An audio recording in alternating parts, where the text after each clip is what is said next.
Jésus. C'est ça.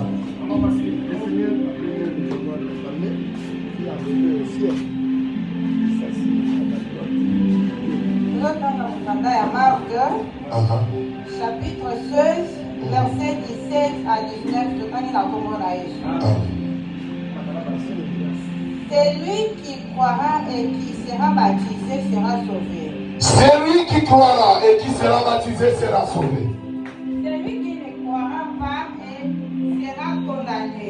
Celui qui ne croira pas sera condamné.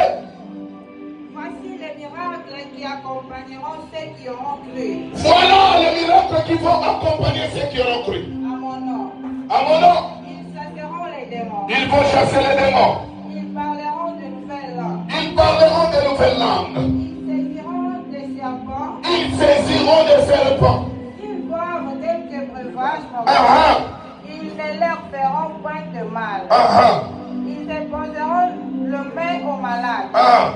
Et les malades seront guéris. Les malades seront guéris.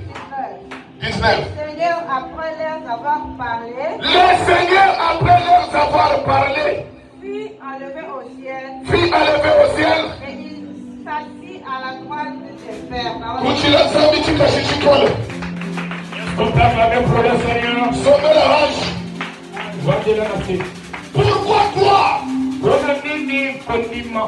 Pour rendre toutes choses possibles. Pour voir la gloire de Dieu. J'aime ce que Marc dit. Notre verset phare. Notre verset de base. Jésus parle au conditionnel. Il dit que si tu crois, je venais de te dire, lorsqu'il y a des conditions, l'homme a libre choix de choisir ce qu'il peut faire.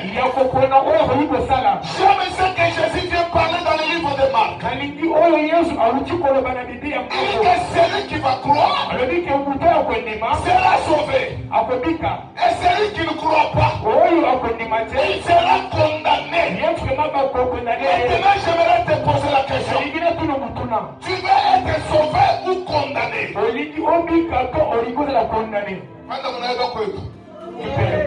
Tu veux être sauvé ou condamné? C'est par là que tu dois comprendre que tu n'as pas d'autre choix.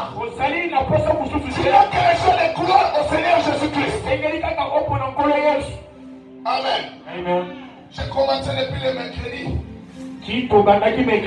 Je parlais que si tu crois, tu en feras le plus grand. Ici, Jésus dit que si tu ne crois pas, tu seras condamné. Je disais que l'Ancien Testament, on vivait sous la loi. Mais lorsque Jésus est venu, la loi n'a pris la force sur toi. On te donne seulement l'option de croire en Jésus-Christ.